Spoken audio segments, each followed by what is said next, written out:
Hey there everybody, welcome to another episode of Gideon's Tactical. Today, we're checking out the Kershaw Piston.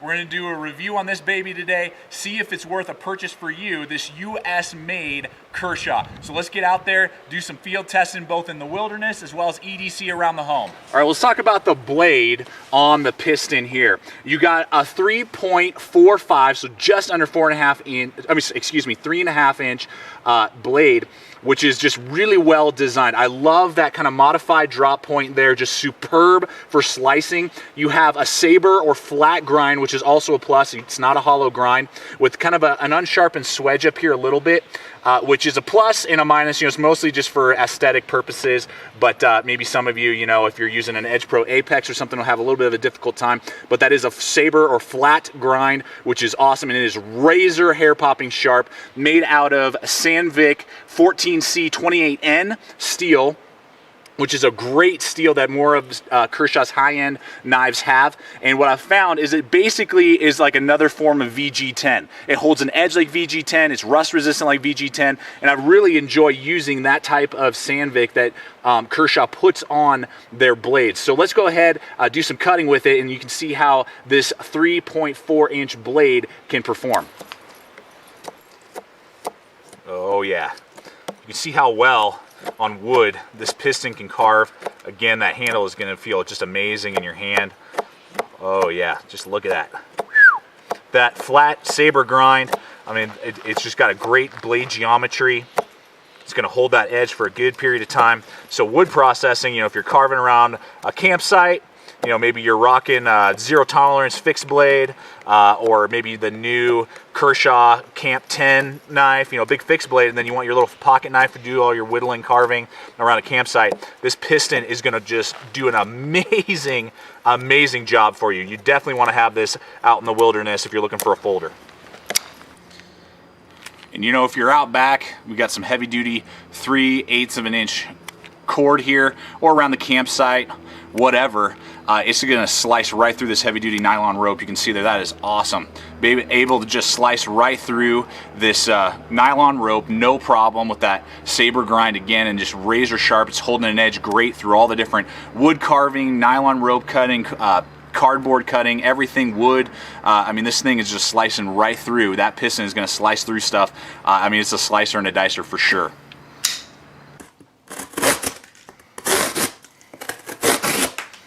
See how nicely this piston just slices through that cardboard, not dragging.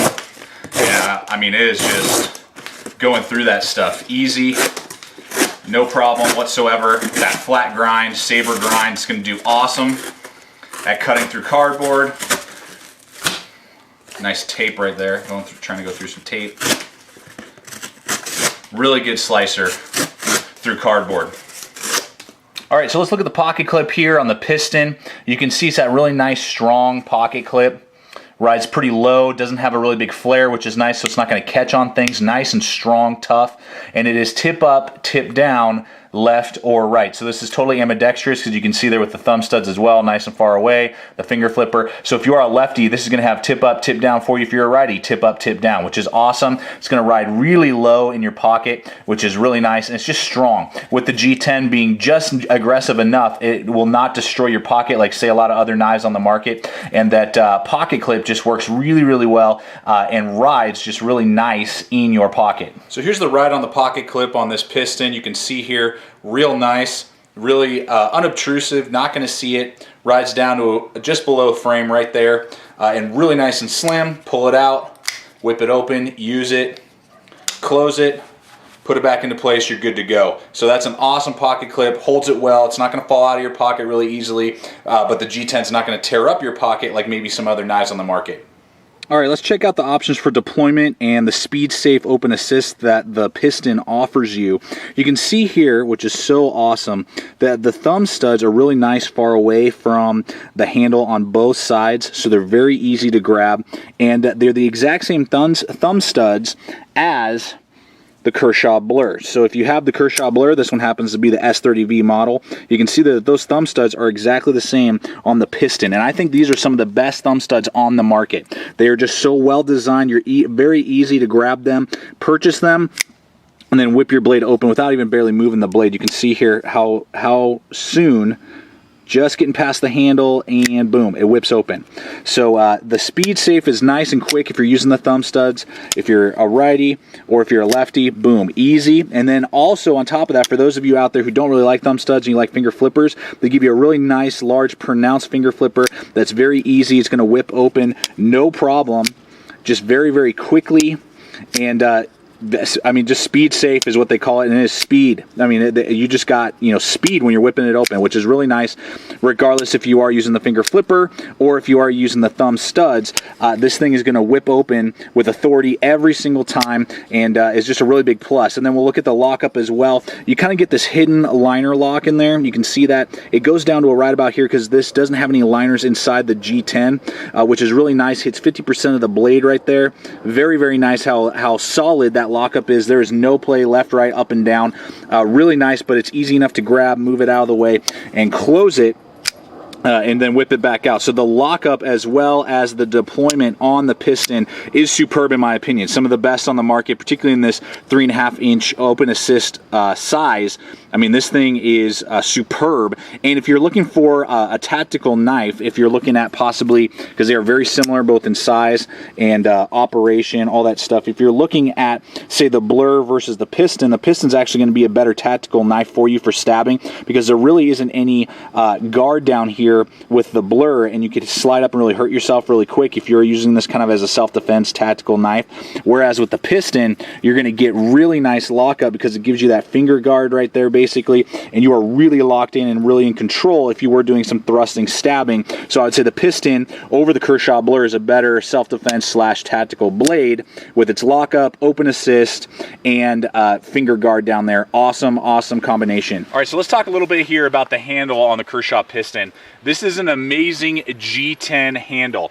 You can see here it's 5 inches long, so it is a little bit longer than, say, some of your other knives, but what's awesome is it's super slim. So it actually, even if maybe you have some other knives that when they're closed up, they're maybe at like 4.5 inches. A lot of times this will feel more comfortable and less profile in your pocket than, say, some of those shorter but pudgier knives, which is a really big plus. You got this kind of just color. I mean, it just adds some flair to the knife. This isn't jimping along here. It's, you know, just some added texture. You have an indented lanyard hole right here. You can see this little pillar. So you'd have to loop your 550 paracord through there and then do a lanyard, which is really cool, but it's just gonna be a little bit harder for you guys out there who love putting lanyards on your pocket knives. You're just gonna have to spend some time. You're probably gonna have to gut out that 550 paracord for that lanyard hole. But the rest of it, you can kind of see it's got this machined, looks almost like the rising sun, the Japanese rising sun flare on either side there. Really nice and good texture G10. Not crazy aggressive like, say, a Cold Steel Recon. You know, this stuff is crazy. This is perfect. It's not too aggressive, but it's not, you know, non-existent on the traction, which is a really big plus.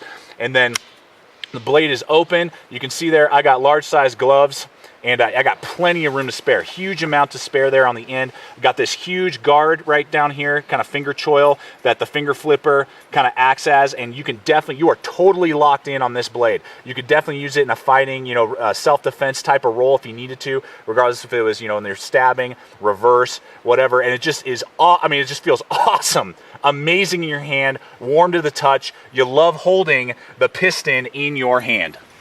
Well, everybody, in conclusion, I would highly recommend this piston. This thing is an amazing knife. I love using it, you know, and at a price of under 60 bucks for a US made, very tough, durable blade with open assist, you know, right at 3.5 inches. Great blade design. The handle construction is perfect. I mean, everything about this knife is just a blast to use, and I would highly recommend this knife if you're looking for that kind of full-size folder slash tactical blade, you know, wilderness, whatever, just large EDC. I mean, this blade is going to do it all for you and at a reasonable price for a US made knife. So this thing is a home run. Highly recommended here at Gideon's Tactical. Thanks for watching, everybody. Stay equipped, stay prepared, and we'll see you out there.